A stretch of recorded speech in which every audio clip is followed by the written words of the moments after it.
Hi, this is Dale Stringer with First Medicare Advisors. Welcome to my office. Now what we're going to be discussing in this video is what happens to your Medicare if you're self-employed or work for a small business.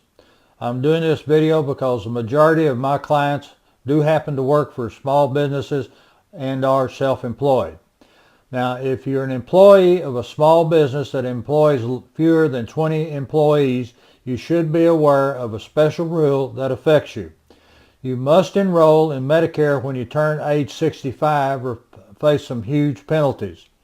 Normally, if you're age 65 or older, you can delay enrolling in Medicare if you have group health insurance through your employer or through your spouse's employer. And if the employer has 20 or more employees, the group health insurance plan generally pays first. But the rules are different for small businesses and the self-employed. In this particular case, Medicare is the primary payer, and if you don't sign up for Medicare at age 65, you could end up with no insurance at all. Now, Medicare Part A, which covers hospitalization, is free to you and your spouse if you paid Social Security and or Medicare payroll taxes for at least 10 years. And there is no cost to you if you continue to work. Now, you can postpone your enrollment into Medicare Part B. Part B covers the outpatient services and doctor bills. By not enrolling in Part B until your group health insurance ends, can save you a large amount of money by eliminating the need to pay for duplicate health insurance coverage.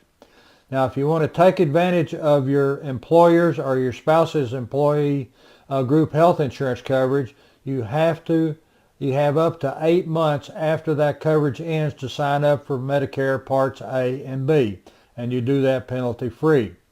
But, and this is a big but, for most people who do not have continued coverage through an employer's group health insurance plan, the time to sign up for Medicare is during the initial enrollment period. This is the crucial enrollment period for you if you work for a small business or if you're self-employed.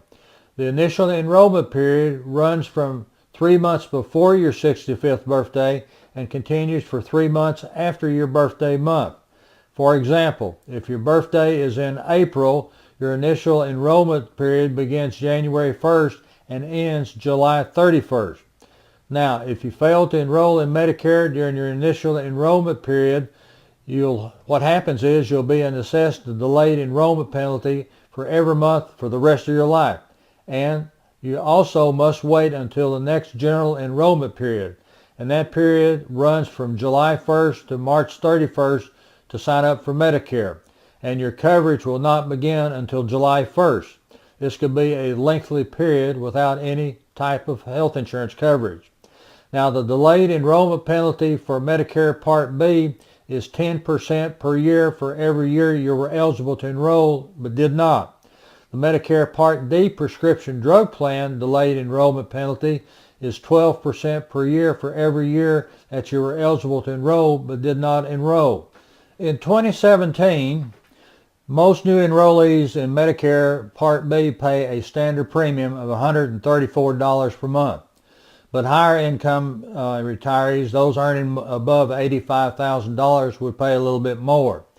Now, Medicare Part D premiums that cover prescription drugs vary by plan, but the average premium is about $35 per month here in 2017. Higher income retirees again pay a little bit more. Now, if you're still working for yourself or for a small business and you find that you're in the Medicare surcharge territory, once you retire, usually your income may drop below those levels that trigger the additional monthly premiums. Some good news now.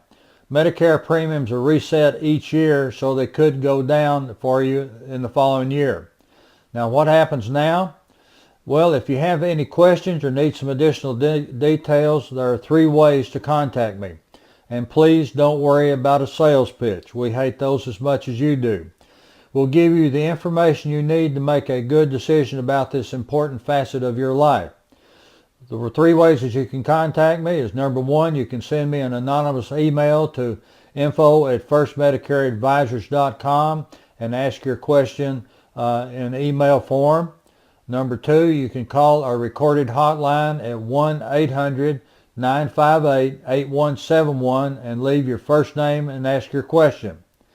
And number 3, for quicker response, you can call our office direct at 1-800-825-2919 for free, unbiased answers. Finally, thank you very much for watching our video. It's greatly appreciated, and call us if you have any questions.